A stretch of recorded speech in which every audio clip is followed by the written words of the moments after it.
നിങ്ങൾ പ്രത്യാശിക്കുന്ന ശുഭഭാവി വരുവാൻ തക്കവണ്ണം ഞാൻ നിങ്ങളെക്കുറിച്ച് നിരൂപിക്കുന്ന നിരൂപണങ്ങൾ ഇന്നവയെന്ന് ഞാൻ അറിയുന്നു. അവ തിന്മയ്ക്കല്ല നന്മയ്ക്ക് എത്രയുള്ള നിരൂപണങ്ങൾ എന്ന യഹോവയുടെ അരുളപ്പാട്. നിങ്ങൾ പ്രത്യാശിക്കുന്ന ശുഭഭാവി വരുവാൻ തക്കവണ്ണം ഞാൻ നിങ്ങളെക്കുറിച്ച് നിരൂപിക്കുന്ന നിരൂപണങ്ങൾ ഇന്നവയെന്ന് ഞാൻ അറിയുന്നു. അവ തിന്മയ്ക്കല്ല നന്മയ്ക്കത്രയുള്ള നിരൂപണങ്ങളെന്ന് യഹോവയുടെ അരുളപ്പാട്. ഈ ഓൺലൈൻ പ്ലാറ്റ്ഫോമിൽ മെസ്സേജിന്റെ ആരംഭത്തിൽ തന്നെ ദൈവാത്മാവ് ശക്തമായിട്ട് ഇടപെടുന്നത് പല നിരൂപണങ്ങൾ നിരൂപിച്ചിട്ടും പല ചിന്തകൾ നീ ചിന്തിച്ചിട്ടും പല കണക്കുകൂട്ടലുകൾ നീ നടത്തിയിട്ടും അതെല്ലാം തിന്മയായി പോയല്ലോ എന്ന് ചിന്തിക്കുന്ന ആരെങ്കിലും ഈ മീറ്റിംഗിൽ പങ്കെടുക്കുന്നുണ്ടെങ്കിൽ പരിശുദ്ധാത്മാവ് ഇങ്ങനെ പറയുന്നു: എനിക്ക് നിങ്ങളെക്കുറിച്ചുള്ള നിരൂപണങ്ങൾ, എനിക്ക് നിങ്ങളെക്കുറിച്ചുള്ള ചിന്തകൾ, എനിക്ക് നിങ്ങളെക്കുറിച്ചുള്ള പ്രതീക്ഷകൾ അത് തിന്മയ്ക്കല്ല അത് നന്മയ്ക്കാക്കി മാറ്റുന്ന ഒരു ദൈവ സാന്നിധ്യം ഈ മീറ്റിംഗിൽ വെളിപ്പെടുമ്പോൾ ഈ ദൂതിന് മുന്നിൽ പ്രതികരിക്കുന്ന അനുഗ്രഹിക്കപ്പെട്ട ദൈവമക്കളെ ഇന്ന് പകൽക്കാലം പറ, രാത്രികാലം പറ. സമയങ്ങൾ രാത്രിയിലും വൈകിയാലും ഏതെല്ലാം നിമിഷങ്ങൾ നീ അവസാനിച്ചുവെന്ന് ചിന്തിക്കുമ്പോഴും ദൈവാത്മാവ് പറയുക: നിന്നെ കുറിച്ച് മാത്രമല്ല, നിന്റെ കുടുംബത്തെ കുറിച്ച് മാത്രമല്ല, നിന്റെ തലമുറയെ കുറിച്ച് മാത്രമല്ല, എനിക്ക് നിന്നെ കുറിച്ചൊരു നിരൂപണങ്ങളുണ്ട്. ആ നിരൂപണങ്ങൾ അധികം ദിവസങ്ങൾ കഴിയുന്നതിന് മുമ്പ് ഈ മെസ്സേജ് കേൾക്കുമ്പോൾ തന്നെ നിന്റെ പ്രാർത്ഥനാ മുറിയിൽ വെളിപ്പെടും കേട്ടോ.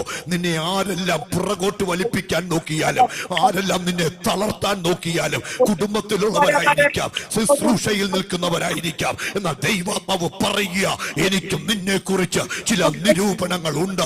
ഒരു സ്റ്റെപ്പ് വെക്കുവാൻ നീ മുന്നോട്ട് നീ നയിക്കുമ്പോൾ, നിനക്ക് ആഗ്രഹമുള്ളപ്പോൾ പല പ്രശ്നങ്ങൾ കൊണ്ടുവന്ന് പുറകോട്ട് വലിപ്പിക്കുന്ന കുഴിയുടെ അനുഭവങ്ങൾ, ജൂഡരാമ വൈഡര അർദ്ധനാമ ക്ഷന്തര, അസാധാരണമായ ഒരു ദൈവപ്രവൃത്തി ഈ മീറ്റിംഗിൽ വെളിപ്പെടുകയാ. നീ ഒരു രോഗിയായിരിക്കാം, നീ കട്ടിലിൽ കിടന്നുകൊണ്ട് ഈ മെസ്സേജ് ശ്രവിക്കുന്നത്, എന്നാൽ കട്ടിലിന്റെ അകത്തളങ്ങളിൽ കിടക്കുന്ന കിടപ്പുമുറിയിലും ഇതിനെ കുറിച്ചുള്ള നിരൂപണം ഇറങ്ങി വരും. കാരണം ആ നിരൂപണങ്ങളെ കിടത്തുവാൻ ഒരു ലോക ശക്തിക്കും കഴിയത്തില്ല.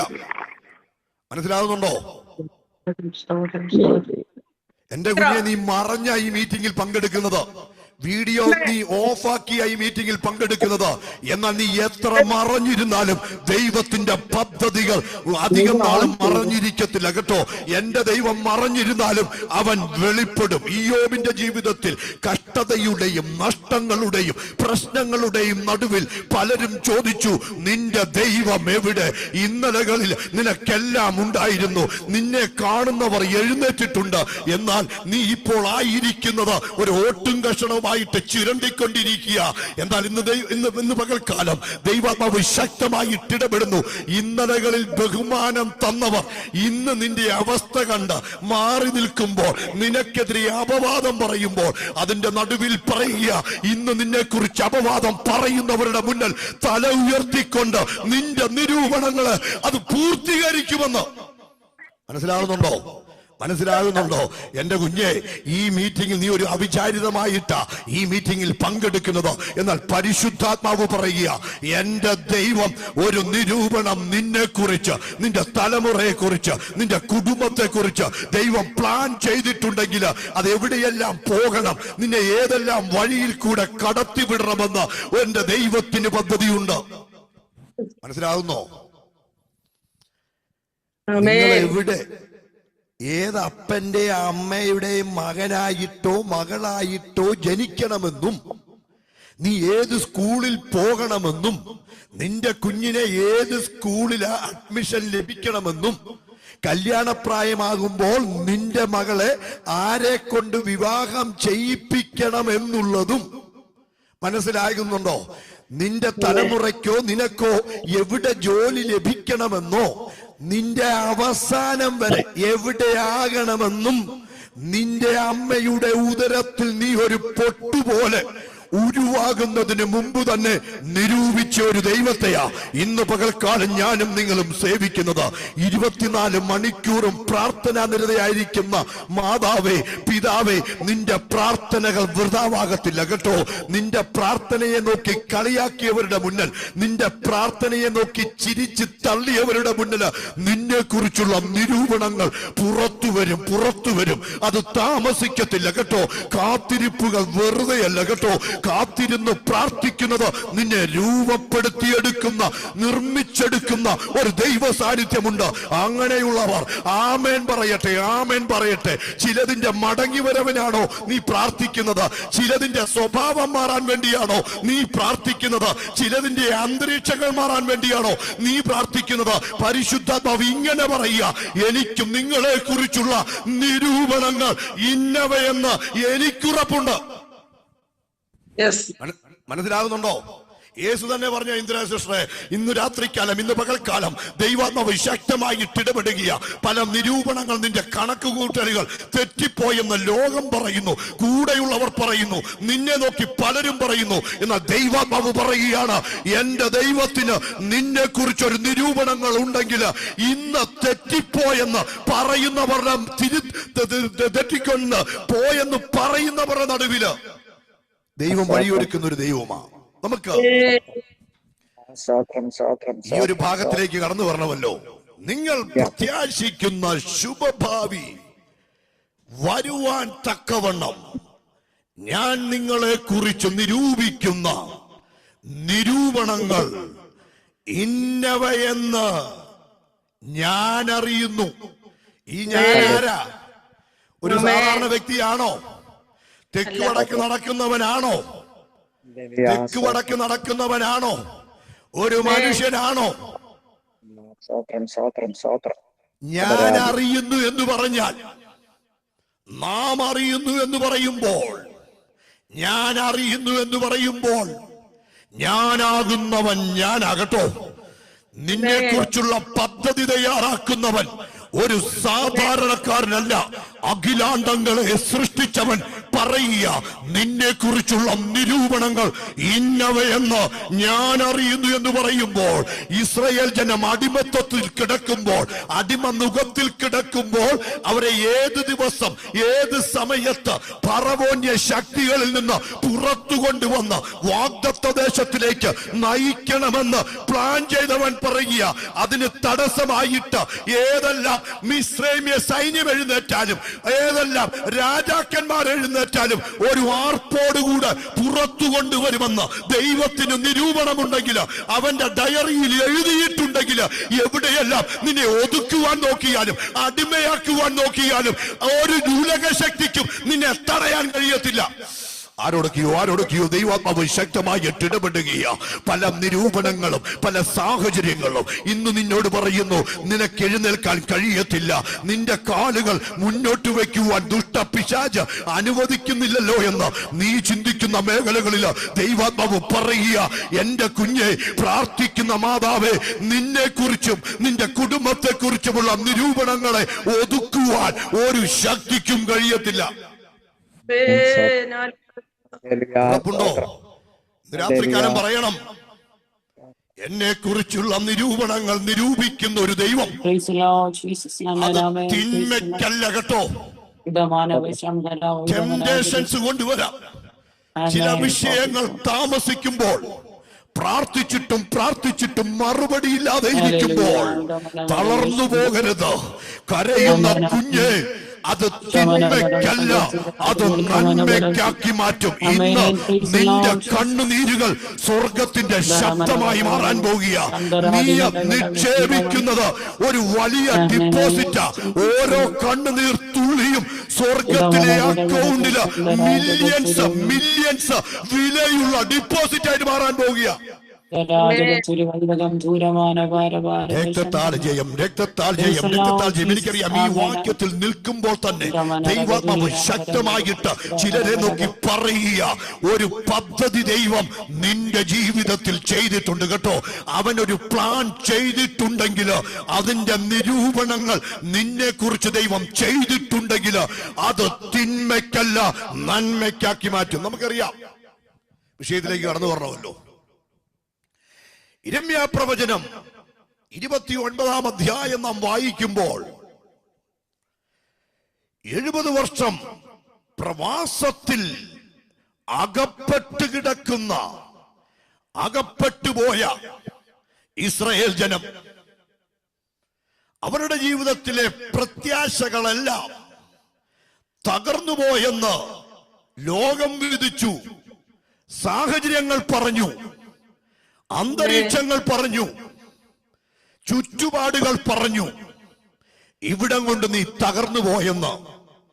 കാരണം നീണ്ട വർഷങ്ങൾ എല്ലാ പ്രതീക്ഷകളെയും തകർത്തുകൊണ്ട് പ്രതീക്ഷിക്കാത്ത മണ്ഡലങ്ങളിൽ ഏതിന്റെയൊക്കെയോ അടിമനുഖത്തിൽ പെട്ടുപോയ അനുഭവങ്ങൾ ഒരു പ്രവാസികളെ പോലെ അടിമയാക്കി തീർത്ത സാഹചര്യങ്ങൾ, ഈവൻ പ്രവാചകൻ ഉൾപ്പെടെ ഒരു പ്രവാസത്തിൽ അകപ്പെട്ടിരിക്കുകയാണ്. എന്നാൽ പ്രവാസത്തിൽ അകപ്പെട്ടാലും അവരുടെ ഉൾത്തടങ്ങളിൽ ഒരു ആന്തരിക മനുഷ്യനുണ്ട് കേട്ടോ. അവന്റെ അകമയുള്ള മനുഷ്യനെ പ്രവാസത്തിലാക്കുവാൻ, അടിമത്തിലാക്കുവാൻ എന്റെ ദൈവം അനുവദിക്കത്തില്ല. ആരോടൊക്കെയോ ദൂത് കൈമാറുക. ഇന്ന് പകൽക്കാലം ഈ പ്രഭാതത്തിൽ ദൈവാത്മാവ് പറയുക, നിന്റെ സാഹചര്യങ്ങൾ ഒരുപക്ഷെങ്കിൽ അടിമനുഖത്തിലായിരിക്കാം, നിന്റെ പ്രതീക്ഷകൾ ഒരുപക്ഷെങ്കിൽ അടിമനുഖത്തിൽ തടവിലാക്കപ്പെട്ടേക്കാം. എന്നാൽ നിന്റെ ഉള്ളിലുള്ള ആന്തരിക മനുഷ്യൻ, അഭിഷേകമുള്ളവൻ പറയും, എന്റെ ഉള്ളിലുള്ളവനെ തളയ്ക്കുവാൻ ഉലകത്തിലെ ഒരു ശക്തിക്കും കഴിയത്തില്ല. ഉറപ്പുള്ളവർ ദൈവത്തെ ആരാധിച്ചോ. നിന്റെ മേൽ ദൈവത്തിന്റെ നിരൂപണങ്ങൾ ഉണ്ടെങ്കിൽ, നിന്റെ മേൽ ദൈവത്തിന്റെ വാഗ്ദത്തങ്ങൾ ഉണ്ടെങ്കിൽ, നിന്റെ മേൽ ദൈവത്തിന്റെ പദ്ധതികൾ ഉണ്ടെങ്കിൽ, ഏതെല്ലാം തടവറയിൽ അകപ്പെട്ടാലും അതിനെ തളയ്ക്കുവാൻ ഒരു ദുഷ്ടശക്തിക്കും കഴിയത്തില്ല. രോഗിയാണോ? രോഗിയായിട്ട് കിടക്കാം. എന്നാൽ രോഗസൗഖ്യത്തെ അതിനെ താമസിപ്പിക്കുവാൻ അങ്ങനെ തന്നെയാണ് ദൈവാത്മാവ് പറയുന്നത്. നീ ഒരു രോഗിയായിട്ടാണ് ഇപ്പോൾ കിടക്കുന്നത്. എന്നാൽ നിന്റെ മേലുള്ള ദൈവത്തിന്റെ നിരൂപണം മറ്റുള്ളവർക്ക് അത്ഭുതമാകത്തക്കവണ്ണം സൗഖ്യത്തിന്റെ സാക്ഷിയാക്കി പുറത്തു കൊണ്ടുവരണമെന്ന തലവറെ കൂടെ ഒക്കെ കടന്നു പോകണം. നമുക്കറിയാം, ഈ വചനം യിരെമ്യാവ് എഴുതിയപ്പോൾ ഇസ്രായേൽ മക്കൾ ബാബിലോൺ തടവിലായിരുന്നു. അവർ കരുതിയത് ജീവിതം അവസാനിച്ചു, അവരുടെ സ്വാതന്ത്ര്യമായി ജീവിക്കേണ്ടിയ ദേശം അവർക്ക് നഷ്ടപ്പെട്ടു, ഒരു ഭാവിയുമില്ല. തടവിലകപ്പെട്ട അനുഭവം. എന്നാൽ അവിടെ നിന്ന് പരിശുദ്ധാത്മാവ് ഒരു ദൂത് കൈമാറുന്നു. പക്ഷെ ദൈവം പറഞ്ഞു, നീ തടവിലാകാം, പക്ഷെ ദൈവത്തിന്റെ പദ്ധതികൾ തടവിലല്ല കേട്ടോ. ഈ ഒരു ദൂത് ഏറ്റെടുത്തോണം. നീ ഒരു പക്ഷെങ്കില് തടവിലാകാം, എന്നാൽ നിന്നെ കുറിച്ചുള്ള ദൈവത്തിന്റെ പദ്ധതികൾ ഒരിക്കലും തടവിലല്ല കേട്ടോ. സാഹചര്യങ്ങൾ പറയുന്നു നീ തീർന്നുപോയി, സാഹചര്യങ്ങൾ പറയുന്നു നീ തടവിലാണെന്ന്. എന്നാൽ പ്രാർത്ഥിക്കുന്ന മാതാവേ, ഇന്ന് രാത്രികാലം വിശ്വാസത്തോടുകൂടെ പറ, എന്നെ കുറിച്ചുള്ള ദൈവത്തിന്റെ പദ്ധതികൾ അത് തടവിലല്ല, അത് തടവറയ്ക്കുള്ളിൽ ഒതുങ്ങത്തില്ല, അത് തടവറയ്ക്കുള്ളിൽ നശിക്കത്തില്ല, അത് അവിടെ നിന്ന് എഴുന്നേൽക്കും. അതിനൊരു രൂപാന്തരം സംഭവിച്ച് ആരോടൊക്കെയോ ദൈവത്തിന്റെ ആത്മാവ് അതിശക്തമായിട്ട് ഇടപെടുകയാ. നിന്നെ കുറിച്ചുള്ള ദൈവത്തിന്റെ പദ്ധതികളെ തടവിൽ ഒതുക്കുവാൻ എന്റെ ദൈവം അനുവദിക്കത്തില്ലെന്ന്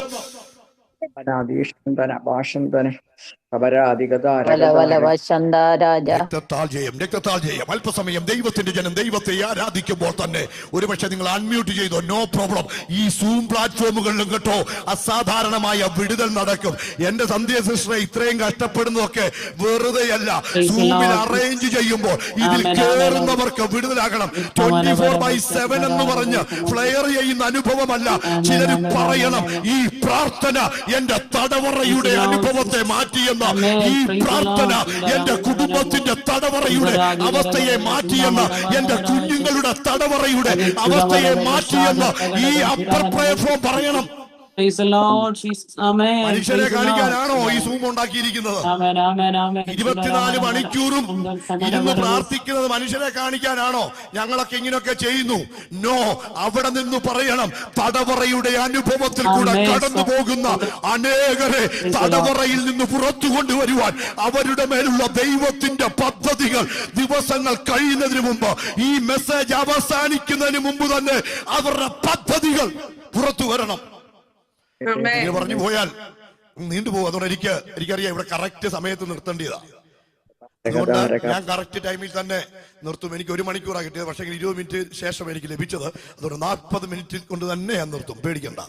ഈ വചനം പറയുക, ഒന്നാമത്തെ ചിന്ത, ദൈവത്തിന്റെ പദ്ധതികൾ നിന്റെ സാഹചര്യത്തെക്കാൾ വലിയതാ. ഒരു ആമേൻ പറയാമോ?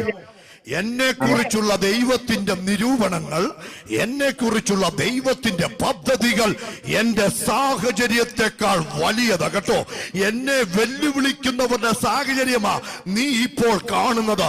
നിന്റെ വഴിയടച്ചവരുടെ ശബ്ദമായിരിക്കാം നീ ഇപ്പോൾ കേൾക്കുന്നത്. എന്നാൽ ദൈവാത്മാവ് പറയുക, എന്നെ കുറിച്ചുള്ള ദൈവത്തിന്റെ പദ്ധതി നിന്റെ സാഹചര്യത്തെക്കാൾ വലിയതാ. വലിയവനായ ഒരു ദൈവത്തെയാ ഞാനും നീയും ആരാധിക്കുന്നത്.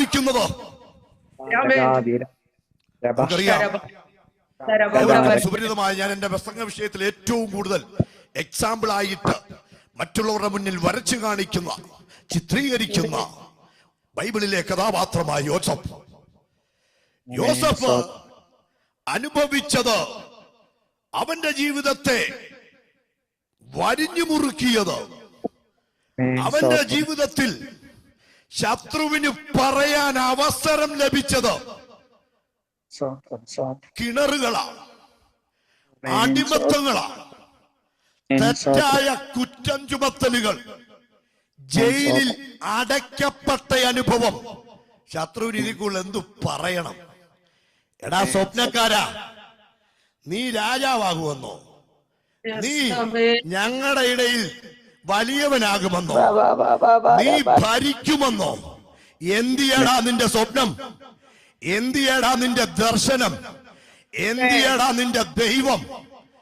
ഒരു വശത്ത് ശത്രുവിന് പറയാൻ അവസരമുണ്ട് കേട്ടോ. ആരോടൊക്കെയോ ദൂത് പറയുക, ഇന്ന് നീ കരയുന്ന ചില വിഷയത്തിന് ശത്രു ഒരുപക്ഷെ ചിലതിനെ കാണിച്ചുകൊണ്ട് പറയും, എവിടാടി നിന്റെ നന്മ, എവിടാടി നിന്റെ പ്രാർത്ഥനയുടെ മറുപടി? നീ ഒന്ന് നോക്കടി, നിന്റെ കണ്ണു തുറന്ന് നോക്കടി. ഇപ്പോൾ നീ എവിടാ? കിണറ്റിലല്ലേടി? നീ ജയിലിലല്ലേ കിടക്കുന്നത്? നിന്നെ ഒരു അടിമയെ പോലെ 4 പേരുടെ മുന്നിൽ പരസ്യമായിട്ട് നിന്നെ ഇപ്പോൾ ചെങ്ങലയ്ക്ക് വെച്ച് കൊണ്ടു നടക്കിയല്ലേ? എന്തിയേടി നിന്റെ സ്വപ്നം? എന്നാൽ അവിടെ നിന്നൊരു ദൂത് കൈമാറട്ടെ.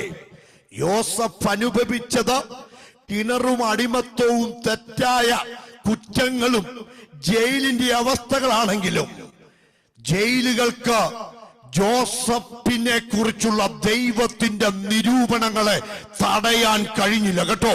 ഇന്ന് രാത്രികാലം കിണറുകൾക്ക് ജോസഫിനെ കുറിച്ചുള്ള ദൈവത്തിന്റെ നിരൂപണങ്ങളും ചിന്തകളും പദ്ധതികളും അതിനെ തടയാൻ കഴിഞ്ഞില്ല. കാരണം ജോസഫിനെ കുറിച്ചുള്ള ദൈവത്തിന്റെ പദ്ധതികൾ മുന്നോട്ട് നടക്കുകയായിരുന്നു. ഈ പദം മറന്നു പോകരുത്. നിന്നെ കുറിച്ച് ദൈവം ചിലത് ചെയ്യുവാൻ ആഗ്രഹിക്കുന്നുണ്ട്. കിണറ്റിൽ ആ പദ്ധതി നിശ്ചലമാകത്തില്ല. നീ കിണറിലകപ്പെടാം, നീ ജയിലിലകപ്പെടാം, നീ പൊത്തിവേറിന്റെ വീട്ടിലകപ്പെടാം. എന്നാൽ നിന്നെ കുറിച്ചുള്ള പദ്ധതികൾ അത് പിറകോട്ടല്ല പോകുന്നത്, അത് മുന്നോട്ട് പോയിക്കൊണ്ടിരിക്കുക. ആരോടൊക്കെയോ ദൂത് കൈമാറുക. കരയുന്ന മാതാവേ, ഒരു വശത്ത് സ്റ്റക്കായിട്ട് നിൽക്കുന്ന നിന്റെ വിഷയത്തെ നോക്കി പറയുക, നീ ഒരു പക്ഷേ സ്റ്റക്കാകാം. നിന്നെ കുറിച്ചുള്ള ദൈവത്തിന്റെ വാഗ്ദത്തം അത് മുന്നോട്ട് തന്നെയാ പോകുന്നത്. ആമേൻ പറയാമോ? ആമേൻ പറയാമോ? ഈ പ്രഭാതത്തിൽ പറ, ദൈവത്തിന് എന്നെ കുറിച്ചുള്ള വാഗ്ദത്തങ്ങൾ അത് നിശ്ചലമാകത്തില്ല, അത് മുന്നോട്ട് സഞ്ചരിച്ചു കൊണ്ടിരിക്കും. വാതിലുകൾ അടയട്ടെ, വഴികൾ അടയട്ടെ, പലതും ബ്ലോക്ക് ആയിക്കോട്ടെ, എനിക്കുറപ്പുണ്ട് എന്നെ കുറിച്ചുള്ള ദൈവത്തിന്റെ പദ്ധതി അത് മുന്നോട്ട് തന്നെ പോകും.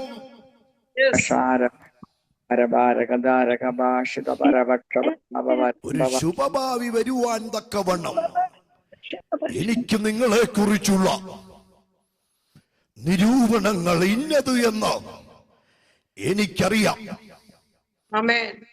പക്ഷെ ആ നിരൂപണങ്ങളുടെ പൂർത്തീകരണത്തിലേക്ക് നിങ്ങൾ കടന്നു വരണമെങ്കിൽ ചില കാത്തിരിപ്പുകൾ ആവശ്യമാണ് കേട്ടോ. യഹോവയെ കാത്തിരിക്കുന്നവർ ശക്തിയെ പുതുക്കും. ആ ശക്തിയുടെ പവർ എന്ന് പറയുന്നത് ഒരു സാധാരണ ശക്തിയല്ല കേട്ടോ. യൗവനക്കാരും ബാല്യക്കാരും ഇടറി വീഴുന്ന അതേ സാഹചര്യത്തിൽ ദൈവിക ശക്തിയുള്ളവന് അവൻ എഴുന്നേൽക്കുക മാത്രമല്ല, അവൻ നടക്കുക മാത്രമല്ല, അവൻ ഓടുക മാത്രമല്ല, അവൻ തങ്ങളുടെ പ്രതികൂലങ്ങളുടെ നടുവിൽ നിന്ന് എഴുന്നേൽക്കുമ്പോൾ അവനെ ആ തലത്തിൽ ദൈവം ഒതുക്കത്തില്ല. പ്രതികൂലങ്ങൾക്ക് മീതെ അവൻ പറന്നുയരും. ഒരു സാധാരണ പറക്കലല്ല, ആകാശത്തിൽ ഏറ്റവും കൂടുതൽ ഉയരത്തിൽ പറക്കുന്ന കഴുകന്മാരെ പോലെ ചിറകടിച്ചു കയറും. ആരോടൊക്കെയോ ദൂത് കൈമാറുക. മറ്റാരിലുമില്ലാത്ത അസാധാരണമായ കഷ്ടതയാണോ നീ അനുഭവിക്കുന്നത്? ആ കഷ്ടതയിൽ നിന്ന് നീ എഴുന്നേൽക്കുന്നത് ഒരു സാധാരണ അനുഭവമല്ല. ഇന്നലകളിൽ നീ തീർന്നു പോയെന്ന് നീ ചിന്തിച്ച മേഖലകളിലെ നോക്കി നീ ഉയരത്തിൽ പറക്കാൻ പോവുക. ചൂടാരാമ വൈഡാരാജ റീതാന അർദ്ധനാമ ചന്ദരാജ ഹസ്താര. ആരോടൊക്കെയോ ദൈവാത്മാവ് ശക്തമായിട്ട് ഇടപെടുക.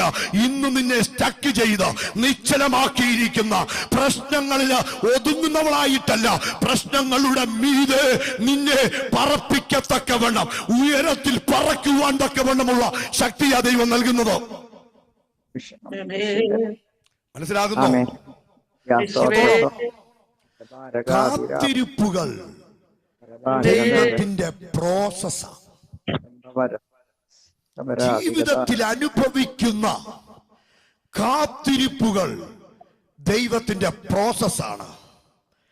അവിടെ നിന്ന് ദൈവാത്മാവ് പറയുന്നത് ദൈവത്തിന്റെ വാഗ്ദത്തങ്ങൾ വൈകാം, പക്ഷെ അത് മരിക്കത്തില്ല കേട്ടോ. അത് മരിക്കത്തില്ല. ജോസഫേ, കാരാഗൃഹത്തിന് നിന്റെ മേലുള്ള ദൈവത്തിന്റെ വില, ദൈവം നിനക്ക് തന്നിരിക്കുന്ന ഐഡന്റിറ്റി, ദൈവം നിനക്ക് തന്നിരിക്കുന്ന വിലയെ കുറയ്ക്കുവാൻ എന്റെ ദൈവം അനുവദിക്കത്തില്ല. ആരോടൊക്കെയോ ദൂത് കൈമാറുക. കാരാഗൃഹങ്ങൾക്കോ കിണറുകൾക്കോ ഒരുപക്ഷെങ്കിലും നിന്നയുടെ അവസ്ഥകൾക്കോ നിനക്ക് ദൈവം നൽകിയിരിക്കുന്ന വില കുറയ്ക്കുവാൻ എന്റെ ദൈവം അനുവദിക്കത്തില്ലെന്ന്.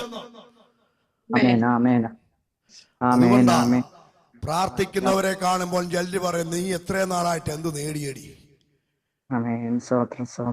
മഴ വരുമ്പോൾ ഒരു പക്ഷെങ്കിലും വീട് ഒലിക്കുമായിരിക്കും കേട്ടോ സഹോദരി. ഇന്നലകളിൽ മഴ വന്നപ്പോൾ പ്രാർത്ഥിക്കുന്ന മാതാവേ, പ്രാർത്ഥിക്കുന്ന സഹോദരി, മഴവെള്ളം നിന്റെ വീട്ടിലേക്ക് ഇരച്ചു കയറിയപ്പോൾ, വീട്ടിൽ ഒലിച്ചിറങ്ങിയപ്പോൾ ചിന്തിച്ചില്ലേ ഞാൻ എങ്ങനെ ഈ അവസ്ഥയിൽ നിന്ന് രക്ഷപ്പെടുമെന്ന്? ഓർത്തോ, നിന്റെ ഒലിച്ച വീട്ടിൽ നിന്ന് കണ്ണുനീര് വീഴുന്നത് മഴവെള്ളത്തിലോട്ടല്ല, ആ കണ്ണുനീര് വീഴുന്നത് സ്വർഗത്തിലെ ഭണ്ഡാരത്തിലേക്ക് കേട്ടോ. ഇന്നലകളിലെ ഒലിപ്പിച്ചു പോകുവാൻ നോക്കിയ അനുഭവങ്ങൾ, ഒലിച്ചുപോയെന്ന് ദുഷ്ടപിശാച് വിധി എഴുതിയ മേഖലകളിൽ നിന്ന് ദൈവ സാന്നിധ്യം ഇറങ്ങിയ നിന്റെ കണ്ണുനീരുണ്ടല്ലോ, അവിടെ നിന്ന് ലോകത്തിന്റെ മുന്നിൽ അത്ഭുതമാക്കി ദൈവം പുറത്തു കൊണ്ടുവരും. നമുക്കറിയാം, തടവിലും ദൈവത്തിന്റെ പദ്ധതി വെളിപ്പെടും. പ്രവാസത്തിലും ദൈവത്തിന്റെ പദ്ധതി വെളിപ്പെടും. ജയിലിനുള്ളിലും ദൈവത്തിന്റെ പദ്ധതി വെളിപ്പെടും. കാരണം ഈ വാക്യത്തിന്റെ ആദ്യ സെന്റൻസുകൾ പറയുന്നു, നിങ്ങൾ പ്രത്യാശിക്കുന്ന ശുഭഭാവി വരുവാൻ തക്കവണ്ണം എനിക്ക് നിങ്ങളെ കുറിച്ചുള്ള നിരൂപണങ്ങൾ ഇന്നവയെന്ന് ഞാൻ അറിയുന്നു. ആരോടൊക്കെയോ ദൂത് കൈമാറുക. ഇപ്പോൾ നിങ്ങൾ അനുഭവിക്കുന്ന നിന്ദകൾക്കിടയിലും, ഇപ്പോൾ നിങ്ങൾ അനുഭവിക്കുന്ന കഷ്ടനഷ്ട ശോധനകളുടെ നടുവിലും, പ്രാർത്ഥിക്കുന്ന മാതാവേ, നിനക്കൊരു ശുഭഭാവി നീ ഇന്നലകൾ പ്രതീക്ഷിച്ചവളാണോ? നിന്റെ പ്രാർത്ഥനാ മുറിയിൽ ഒരു ശുഭഭാവി നീ പ്രതീക്ഷിച്ചവളാണോ? നിനക്ക് വേണ്ടി മറ്റാരിലും വെളിപ്പെടാത്ത ഒരു നിരൂപണം എന്റെ ദൈവത്തിന്റെ കരത്തിലുണ്ട് കേട്ടോ. ആ കരം ശൂന്യമല്ല. നീ പ്രാർത്ഥിക്കുമ്പോൾ നിന്റെ കരം ശൂന്യമാ, നിന്റെ സാഹചര്യങ്ങൾ ശൂന്യമാ. എന്നാൽ എന്റെ സ്വർഗത്തിലെ അപ്പൻ പറയുക, എന്റെ ഭണ്ഡാരത്തിൽ ഒന്നിനും കുറവില്ല. നീ പ്രത്യാശിക്കുന്ന ശുഭഭാവി വരുവാൻ തക്കവണ്ണം എനിക്ക് നിങ്ങളെ കുറിച്ചുള്ള നിരൂപണങ്ങൾ ഇന്നവയെന്ന് ഞാൻ അറിയുന്നു. ഇവിടെ ഈ വാക്യം നമ്മൾ ശ്രദ്ധിക്കുമ്പോൾ ഇത്രയേ ഉള്ളൂ. ഇസ്രായേൽ കരുതിയത്, പ്രവാസത്തിൽ അകപ്പെട്ട ഇസ്രായേൽ ജനം കരുതിയത് ദൈവം നമ്മളെ മറന്നുപോയെന്ന്. നമ്മളൊക്കെ ചിലപ്പോൾ അങ്ങ് പ്രാർത്ഥിച്ച് മറുപടി ഒന്നും കിട്ടാത്തപ്പം പ്രാർത്ഥിക്കുന്നവരെ കുറ്റം പറയും, ചിലപ്പോൾ പാസ്റ്റർമാരെയും കുറ്റം പറയും, അല്ലെങ്കിൽ ചിലപ്പോൾ ഒക്കെ പറയും പാസ്റ്റർ ഒന്ന് പ്രാർത്ഥിച്ച് നോക്ക്. ഒന്നിനും മറുപടി കിട്ടാതിരിക്കുമ്പോൾ നമ്മൾ പറയും ഈ വിഷയം ഒരുപക്ഷെ ദൈവം മറന്നുപോയോ. ഇസ്രായേൽ ഇപ്പോൾ പ്രവാസത്തിൽ അകപ്പെടുമ്പോൾ അവർ തന്നെ ഒരുപക്ഷെ ചിന്തിച്ചു കാണും ദൈവം നമ്മെ മറന്നുപോയെന്ന്. ദേശം നഷ്ടപ്പെട്ടിരിക്കുക, സ്വാതന്ത്ര്യമായിട്ട് ജീവിക്കേണ്ടിയവരുടെ അവസ്ഥകൾ മാറിപ്പോയി. എനിക്കറിയാം, ഗൾഫിലും ഇസ്രായേലൊക്കെ ഉള്ളവർ ഈ മീറ്റിംഗിൽ പങ്കെടുക്കുന്നുണ്ട്. ഗൾഫ് രാജ്യങ്ങളൊന്നും നമുക്ക് സിറ്റിസൺഷിപ്പ് കിട്ടത്തില്ല, ഇവിടുത്തെ അമേരിക്ക പോലെ. നമ്മളവിടെ എന്തെല്ലാം ചെയ്തു കൂട്ടിയാലും, പ്രിയ ബ്രദറൊക്കെ അറിയാം, പ്രിയ തുളസി ആന്റിക്കൊക്കെ അറിയാം, വർഷങ്ങളായിട്ടുള്ളതാണ്. പക്ഷെ എന്നും അവിടെ പ്രവാസികളാ, അല്ല പ്രിൻസ് ബ്രദറെ, സിറ്റിസൺ അല്ല. അപ്പോൾ എവിടെ ചെന്ന് അവർ എത്ര എന്തെല്ലാം ചെയ്തു കൂട്ടിയാലും പ്രവാസികളാ. അപ്പോൾ അവര് പറയുക, ഞങ്ങളുടെ ദേശവും നഷ്ടപ്പെട്ടു, ഞങ്ങളിപ്പോ ഒരു അടിമനുഖത്തിലാ കടന്നു പോകുന്നത്, ദൈവം പോലും മറന്നോ, ഇനി ഒരു ഭാവി പോലും ഉണ്ടോ? ഭാവിയില്ല. എന്നാൽ ദൈവത്തിന് അവിടെ ഒരു സന്ദേശം പറയാനുണ്ട്. ദൈവം എന്നെ മറന്നുപോയെന്ന് നീ ചിന്തിക്കുമ്പോഴും, ദേശം നഷ്ടപ്പെട്ടു എന്ന് നീ ചിന്തിക്കുമ്പോഴും, ഭാവിയില്ല എന്ന് നീ ചിന്തിക്കുമ്പോഴും, ആരെങ്കിലും ഈ മീറ്റിംഗിൽ പങ്കെടുക്കുമ്പോൾ ദൈവാത്മാവ് പറയുക, നിങ്ങൾ തടവിലാണെങ്കിലും എന്റെ പദ്ധതികൾ ജീവനോടെയുണ്ട് കേട്ടോ. എനിക്ക് നിന്നെ കുറിച്ചുള്ള പദ്ധതികൾ അത് മരിച്ചിട്ടില്ല. നിന്റെ കണ്ണുനീരിലും ഒരു പുതിയ അനുഭവത്തിലേക്ക്, ഒരു പുതിയ ജീവനിലേക്ക്, ജീവനോട് എന്റെ നിരൂപണങ്ങൾ ഉണ്ട് കേട്ടോ. ഇന്നലകളിൽ മറന്നുപോയെന്ന് നീ അനുഭവിക്കുന്ന അനുഭവങ്ങളുടെ നടുവിൽ നിന്നുകൊണ്ട് പറയുക, എന്റെ പദ്ധതികൾ, നിരൂപണങ്ങൾ ജീവനോടെ ഉണ്ടെന്ന്. എന്നാൽ നിന്റെ സ്ഥലം ഇപ്പോൾ തടവിലായിരിക്കാം, നിന്റെ പ്രതീക്ഷകൾ തടവിലായിരിക്കാം, നിന്റെ സ്വപ്നങ്ങൾ ഇപ്പോൾ തടവിലായിരിക്കാം, നിന്റെ ഓരോ ചിന്തകളും ഇപ്പോൾ തടവിലകപ്പെട്ട അനുഭവങ്ങളായിരിക്കാം. എന്നാൽ ദൈവം പറയുന്നു, എന്റെ പദ്ധതികൾ അത് തടവിലല്ല, തടവറയ്ക്കുള്ളിലും ചലിക്കുന്നതാ എന്റെ പദ്ധതി. തടവറയ്ക്കുള്ളിലും ജീവിക്കുന്നതാ എന്റെ പദ്ധതി. തടവറയ്ക്കുള്ളിലും നിന്നെ രൂപാന്തരം വരുത്തുന്നതാ എനിക്ക് നിന്നെ കുറിച്ചുള്ള പദ്ധതികൾ. രാമൻ പറയാമോ? മനുഷ്യന് ചിന്തയുണ്ടോ? നിങ്ങൾക്കൊക്കെ ചിന്തയുണ്ടോ? എല്ലാരും പിന്നെ വീഡിയോ കാണാത്തോണ്ട് ചിന്തയുണ്ടോ ചിന്തയില്ലെന്നൊന്നും അറിയത്തില്ലല്ലോ. നമുക്ക് ചിന്തയുണ്ടോ? ഉണ്ട്. മനുഷ്യന് നിരൂപണങ്ങളുണ്ടോ? ഉണ്ട്. മനുഷ്യൻ വഴി തെരഞ്ഞെടുക്കുന്നുണ്ടോ? ഉണ്ട്. മനുഷ്യന് വിചാരങ്ങളുണ്ടോ? ഉണ്ട്. മനുഷ്യൻ മനുഷ്യനെ കുറിച്ചാണ് വിചാരിക്കുന്നത്. മനുഷ്യൻ പല വഴികളും എങ്ങനെയെങ്കിലും രക്ഷപ്പെടാൻ വേണ്ടി അവന്റെ അനുഭവങ്ങളാണ് പറയുന്നത്. ഇപ്പൊ നല്ല ഉദാഹരണം, എന്നോട് ആരും പണങ്ങരുത്, ഇനി സന്ധ്യാസൃഷ്ടി എന്നെ ജീവിതത്തിൽ വിളിക്കത്തില്ല, എനിക്ക് നോ പ്രോബ്ലം. ഞാൻ പറയുക, നമ്മൾ ഈ പ്രാർത്ഥനാ മുറിയില് വിഷയങ്ങൾ വെച്ച് പ്രാർത്ഥിക്കണമെന്ന് പറയുമ്പോൾ നിങ്ങൾ ഏത് വിഷയങ്ങൾക്കാ പ്രാധാന്യം നൽകുന്നത്? ഇതൊക്കെ നമ്മളൊന്ന് ചിന്തിക്കണം കേട്ടോ. എപ്പോഴും ഈ അനുഗ്രഹ മെസ്സേജ് മാത്രം പോരാ, നമ്മൾ വചനത്തിൽ ഉറയ്ക്കണം, നമ്മൾ രൂപാന്തരപ്പെടണം. അപ്പൊ വലിയ ആമേനും വേണ്ട, ഒരു ഹല്ലേലൂയ പറഞ്ഞാലും കുഴപ്പമില്ല, വചനം അതുപോലെ തന്നെ ഇടപെടും. നമ്മൾ വിചാരിക്കും നമുക്ക് പല പ്രാർത്ഥനാ റിക്വസ്റ്റുകളുണ്ട്. ആർക്കെങ്കിലും പ്രാർത്ഥനാ റിക്വസ്റ്റ് ഉണ്ടെന്ന് പറയുമ്പോൾ ഞാൻ ഉൾപ്പെടെ പറയുന്ന കാര്യം കേട്ടോ, എന്നെ ബാധിക്കുന്നതാ. നമ്മൾ എന്തോ പറയും? എന്റെ കുഞ്ഞിനൊരു വഴി തുറക്കണം, പ്രത്യേകം പ്രാർത്ഥിക്കണം. ബാങ്കുകാർ വരുന്നു, ഇപ്പം പിടിച്ചോണ്ട് പോകും, അത് ആ ഒരു വിഷയത്തില് ഒരു മറുപടി ഉണ്ടാകണം. ശരിയല്ലേ? ഒരു വീടൊക്കെ പണിയണം, ആ വിഷയത്തിൽ ദൈവം കറക്റ്റ് സമയത്ത് ഒരു നല്ലൊരു വീട് പണിത് കിട്ടാൻ വേണ്ടി പ്രാർത്ഥിക്കണം. ജോലി നഷ്ടപ്പെട്ടൊക്കെ ഇരിക്കുക, ജോലിയിൽ ഭയങ്കര സ്ട്രെസ്സാ, അതിനുവേണ്ടി പ്രാർത്ഥിക്കണം. ഇതൊക്കെയാ നമ്മുടെ ഫസ്റ്റ് പ്രയോറിറ്റിയിൽ വരുന്നത്. ഞാൻ അതിനെതിരല്ല കേട്ടോ, നമ്മൾ ശക്തമായിട്ട് പ്രാർത്ഥിക്കണം. അതിന്റെ വിടുതലുകൾ നമ്മൾ പബ്ലിക്കിൽ നമ്മൾ പ്രൊക്ലെയിം ചെയ്യണം, നമ്മൾ ഡിക്ലെയർ ചെയ്യണം. പക്ഷെ ഞാൻ നിങ്ങളോട് ചോദിക്കുക, ആരെങ്കിലും പ്രാർത്ഥന റിക്വസ്റ്റുകൾ ആർക്കെങ്കിലും ഉണ്ടോ എന്ന് ചോദിക്കുമ്പോൾ ആരെങ്കിലും നിങ്ങൾ പറഞ്ഞിട്ടുണ്ടെങ്കിൽ നിങ്ങൾ അത് മാത്രം പറഞ്ഞാൽ മതി, ബാക്കിയെല്ലാം ഉള്ളതെല്ലാം അതിന്റെ കൂടെ വന്നോളും. എനിക്ക് ഒന്ന് ദൈവനാമത്തിനൂടെ ഒന്ന് എഴുന്നേൽക്കണം, എനിക്കൊന്ന് ആത്മീയമായിട്ടൊന്ന് മുന്നേറണം, അതാ എന്റെ പ്രിഫറൻസ് എന്ന് ആരെങ്കിലും ഏതെങ്കിലും മീറ്റിംഗിൽ നിങ്ങൾ റിക്വസ്റ്റ് ചെയ്തിട്ടുണ്ടെങ്കിൽ, എന്റെ കുഞ്ഞെ, നിന്റെ കുഞ്ഞിനെ കുറിച്ച് നീ ചിന്തിക്കുന്നതിന് മുമ്പ് ദൈവം അവിടെ ഓൾറെഡി അപ്പോയിന്റ്മെന്റ് ചെയ്തിട്ടുണ്ട് കേട്ടോ. നിന്റെ കുഞ്ഞിന്റെ വിവാഹം നീ തീരുമാനിക്കുന്നതിന് മുമ്പ് ഓൾറെഡി ദൈവം ചെറുക്കനെ കണ്ടു വെച്ചിട്ടുണ്ടെന്ന് ഇങ്ങോട്ട് വന്ന് കൊണ്ടുപോകും. ജോലിയിൽ എത്ര സ്ട്രെസ് അനുഭവിച്ചാലും ദൈവം പറയുന്നു, എടാ ഞാനാ നിന്നെ ഇന്ന രാജ്യത്ത് വിട്ടിട്ടുണ്ടെങ്കിൽ മറ്റുള്ളവരെല്ലാം ആ കമ്പനിയിൽ നിന്ന് പിരിച്ചു വിടുമ്പോൾ ഞാൻ നിന്നെ അവിടെ നിന്ന് തന്നെ മാനിക്കും, അവിടെ നിന്ന് തന്നെ പ്രൊമോഷൻ തരും. കാരണം നീ ആഗ്രഹിക്കുന്നത് ജോലി നഷ്ടപ്പെടുന്നതല്ല, നിനക്ക് ഇമ്പോർട്ടന്റ് എനിക്ക് ദൈവനാമത്തിന് വേണ്ടി എഴുന്നേൽക്കണം, എനിക്ക് ആത്മീയമായിട്ടൊന്ന് മുന്നേറണമെന്ന്. അങ്ങനെയുള്ളവർ വേണം ഈ മീറ്റിംഗിൽ പുറത്തു വരാൻ. ഈ 24 അവർ നടക്കുന്ന മീറ്റിംഗിൽ അങ്ങനെ കാഴ്ചപ്പാടുള്ളവർ പുറത്തു വരട്ടെ. എന്റെ സഹോദരി, ഞാൻ ദൂത് കൈമാറുക കേട്ടോ. നീ പറയുന്ന റിക്വസ്റ്റ് ഉണ്ടല്ലോ, നീ എനിക്കൊന്ന് ആത്മീയമായിട്ട് മുന്നേറണമെന്നോ പറഞ്ഞുള്ളൂ, പക്ഷെ നിന്റെ ഭാവി അവൻ ഓൾറെഡി അവൻ സെക്യൂർ ആയിട്ട് നിന്നെയും നിന്റെ കുടുംബത്തെയും തലമുറയും കുറിച്ചുള്ള പദ്ധതികൾ അവൻ ഓൾറെഡി അവൻ ബിൽഡ് ചെയ്ത് വെച്ചിട്ടുണ്ട്. മനസ്സിലാവുന്നുണ്ടോ? ദൈവത്തിന് നമ്മളെ കുറിച്ചുള്ള വിചാരവും വഴിയും ഉണ്ടോ? ഉണ്ടെന്നേ. ദൈവത്തിന് വിചാരമുള്ളത് ദൈവത്തെ കുറിച്ചല്ല, അതാ വ്യത്യാസം. മനുഷ്യന് വിചാരമുള്ളത് മനുഷ്യനെ കുറിച്ചാ. മനുഷ്യൻ വഴി തെരഞ്ഞെടുക്കുന്നത് മാനുഷികമായിട്ട് ഫിസിക്കലി.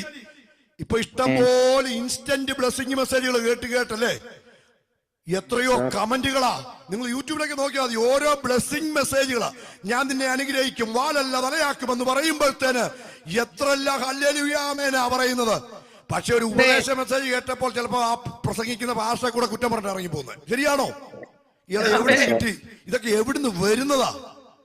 എവിടുന്ന് വരുന്നത് ചോദിച്ചാൽ സ്വർഗത്തിലെ ശബ്ദമായിട്ട്, സ്വർഗം അയച്ച ശബ്ദമായിട്ട് നിന്നെ രൂപാന്തരപ്പെടുത്താനാണ് വരുന്നത്. അല്ലാതെ നീ തെറ്റ് ചെയ്തുകൊണ്ടിരിക്കുമ്പോൾ തെറ്റ് മറച്ചു വെച്ചുകൊണ്ട് പ്രവചിക്കുന്ന പ്രവചനം പറയുന്ന ഏത് വ്യക്തിയാണെങ്കിലും അവനെ അധികം നാൾ ശുശ്രൂഷ ദൈവം കൊണ്ടുപോകത്തില്ല. ദൈവത്തിന്റെ വചനം രൂപാന്തരപ്പെടുത്തുന്നതാ, ദൈവത്തിന്റെ വചനം ബിൽഡ് ചെയ്യുന്നതാ, ദൈവത്തിന്റെ വചനം നിന്നെ നിർമ്മിക്കുന്നതാ. അതാ പറയുന്നത്, ഇപ്പോഴോ യാക്കോബേ, നിന്നെ സൃഷ്ടിച്ചവൻ, നിന്നെ നിർമ്മിച്ചവൻ അവനാ പറയുന്നത്. ഞാൻ നിന്നെ സൃഷ്ടിക്കുക മാത്രമല്ല, ഞാൻ നിന്നെ നിർമ്മിച്ചുകൊണ്ടിരിക്കുക. റേഡിയോ ചാനലുകൾക്ക് പണ്ട് ക്ലാരിറ്റി കിട്ടണമെന്നുണ്ടെങ്കിൽ ഒരുപക്ഷെ അത് ട്യൂൺ ചെയ്യണം. ദൈവം നിർമ്മിക്കുക എന്ന് പറഞ്ഞാൽ നിന്നെ ട്യൂൺ ചെയ്ത് മറ്റുള്ളവരുടെ മുന്നിൽ ഒരു അവ്യക്തതയും കൂടാതെ വിസിബിൾ ആയിട്ട് ദൈവം പുറത്തു കൊണ്ടുവരുന്നതാ. ആമേൻ പറയാമോ? സണ്ണിച്ചായ, സണ്ണി സൈഫോൺ, ദൈവത്തെ സ്തുതിച്ചോണം. ചില രൂപാന്തരങ്ങള്, ചില നിർമ്മിതികള് കേട്ടോ, ഇന്നലകളിൽ തകർന്നു പോയെന്ന് നീ വിചാരിക്കുന്ന മണ്ഡലങ്ങളിൽ ദൈവം ട്യൂൺ ചെയ്ത് പുറത്തു കൊണ്ടുവരും. മറ്റുള്ളവരുടെ മുന്നില് ഇപ്പോഴോ യാക്കോബെ പുഴുവായിട്ട് മറ്റുള്ളവർ ചിത്രീകരിക്കുന്നത് ദൈവാത്മാവ് പറയുന്നു, ഞാൻ നിന്നെ കണ്ടിരിക്കുന്നത് യാക്കോബല്ല, ഞാൻ നിന്നെ നിർമ്മിച്ച് പുറത്തു കൊണ്ടുവരുമ്പോൾ ഒരു ഇസ്രായേലായിട്ട് ഞാൻ നിന്നെ പുറത്തു കൊണ്ടുവരുമെന്നോ. മറന്നു പോകരുത്. ദൈവത്തിന് നമ്മളെ കുറിച്ച് വിചാരമുണ്ടോ? ദൈവത്തിന്റെ നിരൂപണം എന്തുവാ? ദൈവത്തെ കുറിച്ചല്ല ദൈവം പദ്ധതി ചെയ്യുന്നത്, നിരൂപിക്കുന്നത്, വിചാരിക്കുന്നത് എന്നെയും നിന്നെയും കുറിച്ച. ദൈവത്തിന് നമ്മളെ കുറിച്ചുള്ള വിചാരം എന്തുവാ? ദൈവത്തിന് നമ്മളെ കുറിച്ചുള്ള പദ്ധതികൾ എന്തുവാ? ഇന്ന് രാത്രിക്കാലം ഒരു ആമേൻ പറഞ്ഞു കൊള്ളണം. ഇപ്പോൾ നീ ഒരു പുതിയ കാർ മേടിക്കാൻ വേണ്ടിയല്ല ദൈവം നിന്നെ കുറിച്ച് വിചാരിക്കുന്നത്. 2 നില വീട് മേടിക്കാനല്ല ദൈവം നിന്നെ കുറിച്ച് വിചാരിക്കുന്നത്. എന്നെയും നിന്നെയും നിത്യതയിൽ എത്തിക്കുക എന്നുള്ളതാ എന്റെ ദൈവത്തിന് നിന്നെ കുറിച്ചും എന്നെ കുറിച്ചും പദ്ധതി ഇടുന്നുവെന്ന് മറന്നു പോകരുത് കേട്ടോ. അതുകൊണ്ടാ പറയുന്നത്, ഭൂമി പൊടുപൊട പൊട്ടട്ടെ, കിറുങ്ങട്ടെ, മത്തനെ പോലെ ചാഞ്ചാടട്ടെ, എന്റെ തലയ്ക്ക് മുകളിൽ എന്തെല്ലാം മിസൈൽ വന്നാലും എനിക്ക് ഉറപ്പുണ്ട്, എന്നെ കരം പിടിച്ച് നടത്തുന്ന, സൂക്ഷിക്കുന്ന, നിരൂപിക്കുന്ന, വിചാരിക്കുന്ന ഒരു ദൈവം എന്റെ കൂടെ ഉണ്ടെന്ന്.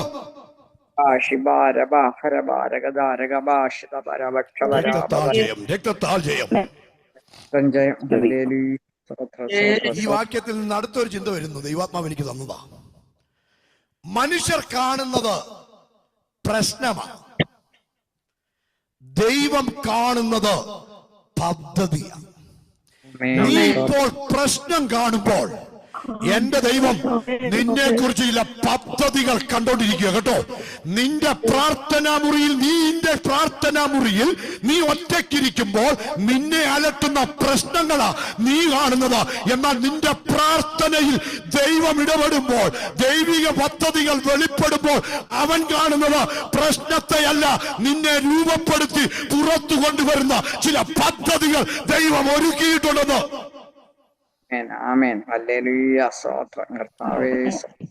അതുകൊണ്ടാ ഉദാഹരണം ഒരു JCB. ഇത് ഞാൻ നേരത്തെ ഒരു മീറ്റിംഗിൽ ഒരു എക്സാമ്പിൾ പറഞ്ഞിട്ടുള്ളതാണ്. അത് ആവർത്തന വിരക്തി കുറയ്ക്കാൻ വേണ്ടി ഇപ്പോൾ പറയുക. ഒരു JCB ഒരുത്തന്റെ പുരേടത്തിൽ വന്നു. തമാശക്കാണെങ്കിലും കൂടുള്ളവൻ ചോദിച്ചു, എടാ ഈ JCB കൊണ്ടുവന്നേക്കുന്നത് എന്താടാ?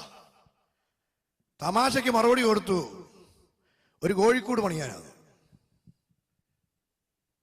ഒരു കോഴിക്കൂട് പണിയാൻ വേണ്ടി JCBയുടെ ആവശ്യമുണ്ടോ? ഒരു കോഴിക്കൂട് വെക്കാൻ വേണ്ടി JCBയുടെ ആവശ്യമുണ്ടോ?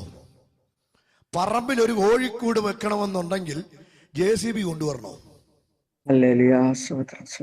പറമ്പിൽ JCB കൊണ്ടുവന്നിട്ടുണ്ടെങ്കിൽ ആരും പ്രത്യേകിച്ച് പറയേണ്ട ആവശ്യമില്ല.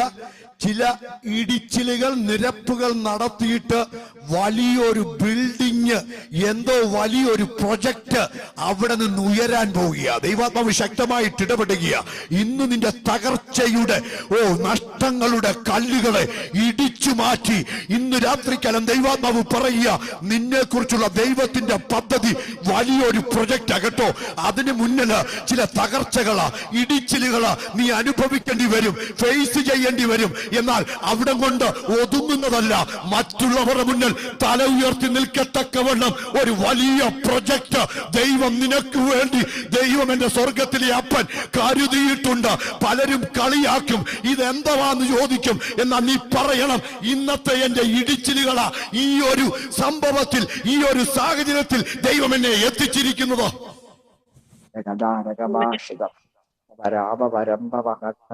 നിങ്ങളെ കുറിച്ച് ഞാൻ നിരൂപിക്കുന്ന നിരൂപണങ്ങൾ ഇന്നവയെന്ന് ഞാൻ അറിയുന്നു എന്ന യഹോവയുടെ അരുളപ്പാട്. അത്രയേ ഉള്ളൂ കേട്ടോ. ഈ ഒരു സെന്റൻസ് നിൽക്കാൻ ഈ സമയം എനിക്ക് ഇനി സന്ദേശ ശ്രേണി 2-3 മിനിറ്റ് കൂടെ അല്ലേ ഉള്ളൂ അല്ലേ? കറക്റ്റ് അല്ലേ? ഒന്ന് പറഞ്ഞേക്കണേ. സമയം എടുത്തോ, 2-3 മിനിറ്റ് സമയം എടുത്തോ. 10-15 മിനിറ്റ് പാസ്റ്ററെ. എന്തോ 10-15 മിനിറ്റ് എടുത്തോ? കുഴപ്പമില്ല, എനിക്ക് അതിനുശേഷം ഒരു മീറ്റിംഗ് അടുത്ത് വരുന്നുണ്ട്, അത് കയറണം. ഓക്കെ, എനിവേ ഞാൻ 5-10 മിനിറ്റ് കൂടെ എടുത്തേക്കാം കേട്ടോ. ഓക്കെ, ഇത്രയേ ഉള്ളൂ, കാരണം ഒന്ന് കംപ്ലീറ്റ് ആക്കണമല്ലോ. നിങ്ങളെ കുറിച്ച് ഞാൻ നിരൂപിക്കുന്ന നിരൂപണങ്ങൾ പറഞ്ഞു. ആരാ പറഞ്ഞു ഇന്നതെന്ന്? ഉറക്കെ അങ്ങോട്ട് പറഞ്ഞു, നോ പ്രോബ്ലം. ഇന്നതെന്ന് ഞാൻ അറിയുന്നു എന്ന് യഹോവയുടെ അരുളപ്പാട്. ഇത്രയുള്ള അതിന്റെ അർത്ഥം കേട്ടോ. അതിന്റെ ആശയം ഇത്രയേ ഉള്ളൂ. ദൈവം ആദ്യം ഭാവി കാണുന്നു, പിന്നെ നിന്നെ നയിക്കുന്നത്. രാമൻ പറയാമോ? എന്റെ ദൈവം എന്റെ വിഷയത്തിന്റെ ഭാവി ആദ്യം കാണുന്നത്, അതിനുശേഷമാ അവൻ എന്നെ നയിക്കുന്നത്. പക്ഷേ മനുഷ്യൻ എന്തോ ചെയ്യുന്നറിയാമോ? മനുഷ്യൻ ആദ്യം നടക്കുന്നു, പിന്നെ ഭാവി കാണുന്നത്. ശരിയല്ലേ? ഇപ്പൊ നമ്മൾ പ്രശ്നത്തിലാ നടക്കുന്നത്, ഇപ്പൊ പ്രശ്നമാ കാണുന്നത്. ഇപ്പൊ നമ്മൾ ഓരോ കാര്യങ്ങളും നടക്കുന്ന കാര്യങ്ങളാണ് നമ്മുടെ കൺമുന്നിലുള്ളത്. ശരിയല്ലേ? പിന്നെ കണ്ണു വന്നിട്ടുണ്ടെങ്കിൽ കണ്ണു തുറക്കുമ്പോ പിന്നെ എന്തോ കാണുന്നു. പക്ഷെ പ്രാർത്ഥിക്കുന്നത് എന്റെ ഭക്തൻ പ്രാർത്ഥനാ മുറിയിൽ കയറുമ്പോൾ അവൻ രൂപപ്പെട്ട്, ദൈവം അവനെ രൂപപ്പെടുത്തി പുറത്തു കൊണ്ടുവരുമ്പോൾ അവൻ കാണുന്നത് അവന്റെ ചുറ്റുപാടിൽ നിന്ന് ഉയരുന്ന, അവനെ അസഹ്യപ്പെടുത്തുന്ന വേദനയുടെയോ അവനെ അലട്ടുന്ന പ്രശ്നത്തിന്റെ ശബ്ദമല്ല. അവൻ കാണുന്നത് എന്നെ ഉയർപ്പിക്കുന്ന, എന്റെ ഇന്നലകളിലെ എനിക്കെതിരെ കരുതി വെച്ച കല്ലുകളെ ഉരുട്ടി മാറ്റിയ ദൂതന്റെ സാന്നിധ്യമാകട്ടോ. ഇന്ന് രാത്രിക്കാലം ആരോടോ ദൂത് കൈമാറുകയാ. ഭൂമി കുലുങ്ങിയേക്കാം, എന്നാൽ ദൈവത്തിന്റെ പ്രവൃത്തി ഒരു ഉയർത്തെഴുന്നേൽപ്പായിട്ട് നിന്റെ ജീവിതത്തിൽ വെളിപ്പെടുമ്പോൾ കല്ല് മാറും, സൈനികർ വീഴും. കല്ല് മാറുമ്പോൾ ചരിത്രം മാറും. അതിന്റെ ഉത്തരം അവൻ ഇവിടെയില്ല. ഇന്നലകളിൽ നിന്നെ അടച്ചു വെച്ച അനുഭവങ്ങൾ, ഇന്നലകളിൽ നിന്നെ മറച്ചു വെച്ച അനുഭവങ്ങളിൽ നിന്ന് ദൈവാത്മാവ് ശക്തമായിട്ട് ഇടപെടുക. ഒരു കല്ലറയ്ക്കുള്ളിൽ ഒതുക്കുവാൻ എന്റെ ദൈവം അനുവദിക്കത്തില്ല. 3 ദിവസം നിശബ്ദമാണെങ്കിൽ 3-ാം ദിവസം ഒരു ഉയർത്തുണ്ട്. നിന്റെ ചരിത്രം മാറുന്ന, നിന്റെ നിരൂപണങ്ങൾ, ദൈവത്തിന് നിന്നെ കുറിച്ചുള്ള നിരൂപണങ്ങൾ പുറത്തു വരുമ്പോൾ ചില കല്ലുകൾ മാറും, ചില സീലുകൾ മാറും, ചില ഉരുളുകൾ ഉണ്ടാകും. മനസ്സിലാകുന്നുണ്ടോ? ഇന്നലകളിൽ ക്രൂശ ശത്രുവിന്റെ ആഘോഷമായിരുന്നു, എന്നാൽ തുറക്കപ്പെട്ട കല്ലറ ദൈവത്തിന്റെ മറുപടിയായിരുന്നു. ആരോടോ ദൂത് കൈമാറുക. ഇന്നലെ നിന്നെ ക്രൂശിച്ചവരുടെ നടുവില്, ഇന്നലകളില് നിന്നെ കുത്തിയവരുടെ നടുവില് ദൈവാത്മാവ് പറയുക, ഒരു മറുപടിയുടെ 3-ാം ദിവസമുണ്ട്. ഒരു മറുപടിയുടെ തുറന്ന ശവക്കല്ലറയുണ്ട്. അവിടെ നിന്ന് ഞാൻ പുറത്തു വരുമെന്ന് കുറിച്ചുള്ള നിരൂപണങ്ങൾ എന്തുവാ? ദൈവം ഭാവി കണ്ടാൽ, നിന്റെ വിഷയത്തിന്റെ ഭാവി ദൈവം കണ്ടാൽ, ദൈവത്തിന്റെ അഭിമാന പ്രശ്നമാ നിന്നെ ആ പോയിന്റിൽ എത്തിക്കുക എന്നുള്ളത്. ദൈവം നിരൂപിച്ച ഒരു സ്ഥലമുണ്ടെങ്കിൽ, ദൈവം നിരൂപിച്ച ഒരു പോയിന്റ് ഉണ്ടെങ്കിൽ, പോയിന്റായിട്ട് ദൈവം ആ സ്ഥലത്ത് നിന്നെ കൊണ്ടുവരും. അതിലായിരിക്കുന്ന സന്ധ്യാശിഷ്ടക്ക് അറിയാം, ചില ബസ്സിലൊക്കെ പോയിന്റ് എന്ന് എഴുതിയിട്ടുണ്ട്. ഞാനൊക്കെ പണ്ട് കോളേജിൽ പഠിക്കുന്ന സമയത്ത് ഈ ഫാസ്റ്റ് പാസഞ്ചറെ കയറുമ്പം ചില ഫാസ്റ്റ് പാസഞ്ചർ എഴുതിയിട്ടുണ്ട് പോയിന്റ്. എന്താണെന്നറിയാമോ? ഇന്ന പോയിന്റിൽ നിന്ന് ഇന്ന പോയിന്റ് വരെ എത്തുന്നതിന് മുമ്പ് എന്തെല്ലാം കൈ നീട്ടിയാലും ആ വണ്ടി അവിടെ സ്റ്റോപ്പ് ചെയ്യത്തില്ല, കറക്റ്റ് ആ പോയിന്റിൽ എത്തിക്കും. അതുപോലെ നിന്റെ മേൽ ദൈവത്തിനൊരു നിരൂപണവും പദ്ധതിയും ഉണ്ടെങ്കിൽ അതിനിടയിൽ വരുന്ന തകർച്ചയുടെയും പ്രതിസന്ധികളുടെയും പ്രതികൂലങ്ങളുടെയും ദുഷ്ടപിശാചിന്റെ കരങ്ങൾ ഏതെല്ലാം രീതിയിൽ അതിനെ തടയാൻ കൈ ഉയർത്തിയാലും അവിടെ അവസാനിക്കത്തില്ല. നിന്നെ ലക്ഷ്യസ്ഥാനത്ത് എത്തിപ്പിക്കുന്നത് ദൈവത്തിന്റെ പദ്ധതി. നമുക്കറിയാം, എന്റെ ഭാഷ ഇത്രയും അലച്ചുകൂവി പ്രസംഗിക്കുന്നു. ഏതെല്ലാം കഷ്ടതയും ശോധനയെ കൂടെ ഞങ്ങൾ കടന്നു പോകുന്നത്. ഭാഷയ്ക്ക് പ്രസംഗിച്ചാൽ മതി. ഭാഷ ഇപ്പോൾ അമേരിക്കയിലും അല്ലേ? ഇന്ത്യയിൽ നിന്നൊരു പറയും ഭാഷയ്ക്ക് എന്താ ഇങ്ങനെ പ്രസംഗിച്ചാൽ പോരെ, ഇപ്പൊ അമേരിക്കയിലുമാ. എന്റെ കുഞ്ഞെ, നിന്റെ വിഷയം ഇപ്പോൾ വഴിയിൽ നടക്കുക അല്ലേ? പ്രശ്നങ്ങളിൽ അകപ്പെട്ട് വഴിയിൽ നടക്കുന്ന അനുഭവമാ. എന്നാൽ ദൈവം പറയുക, ഞാൻ ഇതിനകം ലക്ഷ്യത്തിൽ നിന്നുകൊണ്ടാണ് നിന്നെ വിളിക്കുന്നത്. മനസ്സിലായോ? എനിക്ക് നിങ്ങളെ കുറിച്ചുള്ള നിരൂപണങ്ങൾ ഇന്നവയെന്ന് ഞാൻ അറിയുന്നു എന്ന് നിന്റെ കാതുകളിൽ നീ കേൾക്കുന്നതിന് മുമ്പ് തന്നെ നിന്നെ എത്തിക്കേണ്ടിയ പോയിന്റിൽ ദൈവപ്രവൃത്തി വെളിപ്പെട്ടു. അവിടെ നിന്നുകൊണ്ടാണ് നിന്നെ വിളിക്കുന്നത്. നിന്നെ ഞാൻ അവിടെ എത്തിക്കും. മനസ്സിലാകുന്നുണ്ടോ? മനസ്സിലാകുന്നുണ്ടോ? ഉറപ്പുള്ളവർ പറയണം, എന്റെ പ്രശ്നങ്ങൾ ഈ വഴിയിൽ വെച്ച് തന്നെ അതെന്നെ വിട്ടുപോകും. എന്റെ പ്രാർത്ഥനാ മുറിയിൽ എന്നെ ചുറ്റപ്പെട്ടിരിക്കുന്ന ചില പ്രതിസന്ധികളുടെ ചില എതിർപ്പുകളുണ്ടല്ലോ, അത് ഇപ്പോൾ തന്നെ അഴിഞ്ഞു മാറും. കാരണം ഞാനായിരിക്കുന്ന സർക്കിള് ദൈവത്തിന്റെ പദ്ധതിയില്ല. എന്റെ പ്രാർത്ഥനാ മുറി ദൈവത്തിന്റെ പദ്ധതിയാ. എന്റെ ഒറ്റപ്പെടലുകള് ദൈവത്തിന്റെ പദ്ധതികളാ. എന്റെ വരൾച്ചകള് ദൈവത്തിന്റെ പദ്ധതികളാ. ദൈവം എന്നെ വഴിയിൽ വെച്ച് നശിപ്പിക്കുന്നവനല്ല, ലക്ഷ്യത്തിനെ എത്തിപ്പിക്കുന്നവനാ. ദൈവത്തിന് ചില നിരൂപണങ്ങളുണ്ടോ? ഉണ്ടെന്നേ. നിരൂപണങ്ങൾ ഉള്ളപ്പോൾ ഒരു കാര്യം കൂടെ പറഞ്ഞേ ഇരിക്കുന്നുള്ളൂ. ദൈവം ചിലപ്പോൾ നമ്മെ നാം പോകാൻ ആഗ്രഹിക്കാത്ത സ്ഥലത്തേക്ക് നയിക്കും. നാം ആഗ്രഹിക്കാത്ത സാഹചര്യങ്ങൾ കൂടെ ദൈവം കടത്തിവിടും. ബിൻസി ഇസ്രായേൽ ദൈവത്തെ ആരാധിച്ചോ. നീ ഇന്നലകളിൽ ആഗ്രഹിക്കാത്ത മേഖലകളിൽ കൂടെ കടന്നുപോയവളാ. എന്നാൽ ദൈവാത്മാവ് പറയുക, എനിക്ക് നിന്നെ കുറിച്ചൊരു പദ്ധതിയുണ്ട് കേട്ടോ. എനിക്ക് നിന്നെ കുറിച്ച് ചിലത് ഞാൻ ഡിസൈൻ ചെയ്തുകൊണ്ടിരിക്കുക, ഞാൻ രൂപപ്പെടുത്തിക്കൊണ്ടിരിക്കുക. ഇന്നലകളിൽ എത്രയോ നിന്ദകളും അപമാനങ്ങളും പരിഹാസങ്ങളും നിനക്കെതിരെ ഒന്നിനു പുറകെ ഒന്നായിട്ട് ജീവിതത്തിൽ കടന്നു വന്നപ്പോൾ അതിന്റെ നടുവില് നീ തകർന്നു പോകാതെ, നീ തവിടുപൊടിയാകാതെ നിന്നെ നിർത്തിയതിന്റെ പിന്നില് ദൈവത്തിന്റെ കരം ചലിച്ചുകൊണ്ടിരിക്കുക. കാരണം ഒരുപക്ഷെങ്കില് നീ ആഗ്രഹിക്കാത്ത ഇടത്ത്, ആഗ്രഹിക്കാത്ത ചിന്തകളിൽ കൂടെ നീ കടന്നുപോയപ്പോൾ പറഞ്ഞു, ഇതെല്ലാം തീർന്നുപോയല്ലോ എന്ന്. ദൈവാത്മാവ് ശക്തമായിട്ട് ഇടപെടുക. ഞാൻ നിന്നെ സ്വപ്നം കാണിച്ചിട്ടുണ്ടെങ്കിൽ ഏതിന്റെ പേരിലാ നീ അപമാനം കേട്ടത്, ഏതിന്റെ പേരിലാ നീ നിന്നെ അനുഭവിച്ചത്?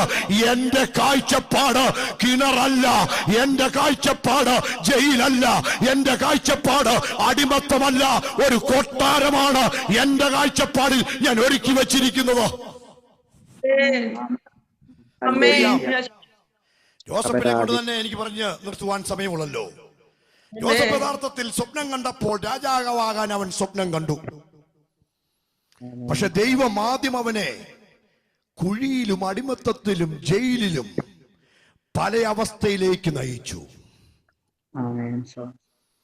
അപ്പോൾ ചോദിക്കുന്നു, സ്വപ്നം കണ്ടത് രാജാവാകാൻ വേണ്ടിയല്ലേ?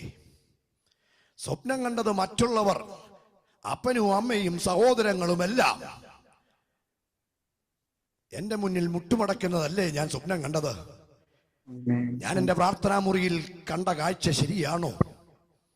ആരൊക്കെയോ ഇന്ന് ഈ മീറ്റിംഗിൽ ചോദിക്കുന്നു. 24/7 എന്നുള്ള ഈ മീറ്റിംഗിൽ എന്നും അറ്റൻഡ് ചെയ്യുന്നുണ്ട്, അലാറം വെച്ചൊക്കെ ചാടി എഴുന്നേൽക്കുന്നുണ്ട്. എനിക്ക് വേണ്ടി ഞാൻ പ്രത്യേകം ടൈമൊക്കെ അല്ലേ, അങ്ങനെയൊക്കെ ഉള്ളവരുണ്ട്. എനിക്ക് ഇന്ന ടൈമിൽ കയറണം, അതുകൊണ്ട് ഞാൻ അലാറം വെച്ച് സെറ്റ് ചെയ്ത് എത്ര ഉറങ്ങിയാലും കൂർക്കം വലിച്ച് കിടന്ന് ഉറങ്ങിയാലും കൂർക്കത്തിൽ നിന്ന് തന്നെ ഉണർത്തുന്ന ഒരു അലാറമുണ്ട്. അതൊക്കെ വെച്ച് ഞാൻ കയറിയിട്ടും എൻ്റെ വിഷയത്തിന് എന്താ മറുപടി ഇല്ലാത്തത്? അവിടെ നിന്നൊരു ദൂത് ഞാൻ കൈമാറട്ടെ. പലപ്പോഴും ദൈവം നമ്മെ ലക്ഷ്യത്തിലേക്ക് നേരെ കൊണ്ടുപോകണമെന്നില്ല.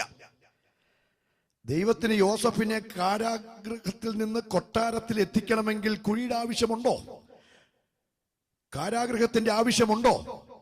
അടിമത്തത്തിന്റെ ആവശ്യമുണ്ടോ? ഡയറക്റ്റ് കൊടുത്താൽ പോരെ? സ്വപ്നം കാണിച്ച ദൈവത്തിന് കഴിവില്ലേ? എന്നാൽ എന്താണെന്ന് അറിയാമോ? ഈ അടിമത്തവും കിണറും ജയിലുമൊക്കെ നിന്നെ രൂപപ്പെടുത്തിയെടുക്കുന്ന വഴികളിലൂടെ എനിക്ക് കൊണ്ടുപോകണം. ചില വഴികളും നിരൂപണങ്ങളും നിന്നെ ഡയറക്റ്റ് അവിടെ എത്തിക്കുവാനല്ല. അതിനിടയിൽ ചില വഴികളും പ്രശ്നങ്ങളുടെയും പ്രതിസന്ധികളുടെയും പ്രതികൂലങ്ങളുടെയും ചില വഴികൾ നിന്റെ ജീവിതത്തിൽ നീ ഫേസ് ചെയ്യണം. കാരണം എന്താണെന്നറിയാമോ? ചില വാഗ്ദത്തങ്ങൾ നിറവേറുന്നത് ദൈവം നിന്നെ തകർത്ത് രൂപപ്പെടുത്തുമ്പോഴാണ്. ഈ ദൂതേറ്റെടുത്തോണം.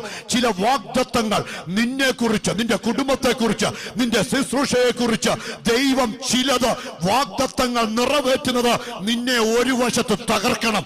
എന്നാൽ ആ തകർച്ച നിനക്ക് തിന്മയ്ക്കല്ല, അത് നിന്നെ രൂപപ്പെടുത്തിയെടുക്കുമ്പോൾ പറയുന്ന പദമാ അവൻ തിന്മയ്ക്കല്ല നന്മയ്ക്കാക്കി മാറ്റുന്ന ഒരു ദൈവപ്രവൃത്തി. ആരോടൊക്കെയോ ദൂത് കൈമാറുകയാ. ഇന്നലകൾ നീ തകർന്നു പോയവളാ, ഈ മെസ്സേജ് കേൾക്കുമ്പോഴും നീ തകർന്നു പോയവളാ. എന്നാൽ പറ, എന്റെ വഴിയിലെ തകർച്ചയിൽ അവസാനിക്കുന്നതല്ല. എനിക്ക് എന്നെ കുറിച്ച് ദൈവത്തിന്റെ നിരൂപണങ്ങൾ, ദൈവത്തിന്റെ പദ്ധതികൾ ഞാൻ രൂപപ്പെട്ടുകൊണ്ടിരിക്കുകയാ. എന്തുവാ ഉദാഹരണം നിങ്ങൾക്കെല്ലാം അറിയാം. വെളിയിലോട്ടൊക്കെ ഇറങ്ങിയാൽ, ബാംഗ്ലൂരിൽ നിന്നൊക്കെ കയറിയ സുനിതാ ബിനോയ് ഉണ്ട് ഈ മീറ്റിംഗില്. എവിടെ ഇറങ്ങിയാലും കല്ലിന്റെ രൂപങ്ങൾ കാണാം, പല ആകൃതിയിലല്ലേ, പല ആൾ ദൈവങ്ങളെ കാണാം. എങ്ങനെ ആ കല്ലിൽ ആൾ ദൈവത്തിന്റെ രൂപം വന്നത്? ഒരു ശില്പിയുടെ കയ്യിൽ ആ കല്ല് കിട്ടിയപ്പോൾ ആ കല്ലിനെ ഒത്തിരി അടിച്ച് പരത്തി, അതിനുശേഷമാ ഒരു ഡിസൈൻ പോലെ ഒരു ഐഡന്റിറ്റി ആയിട്ട് കല്ല് രൂപം വന്നത്. ദൈവാത്മാവ് പറയുക, നിന്നെ ഞാൻ അതുപോലെ ഇന്നലകൾ ചില അടിച്ചുകളുണ്ടല്ലോ, ഇടിച്ചിലുകളുണ്ടല്ലോ, ഇന്നലകളിലെ ചില വേദനകളുണ്ടല്ലോ, അവിടൊക്കെ അടിക്കുമ്പോൾ ആ ശില്പി കാണുന്നത് എന്താണെന്ന് അറിയാമോ? ഒരു രൂപത്തെയാ, ഒരു ഐഡന്റിറ്റിയാ. ഇന്ന് രാത്രിക്കാലം ദൈവാത്മാവ് ശക്തമായിട്ട് ഇടപെടുക.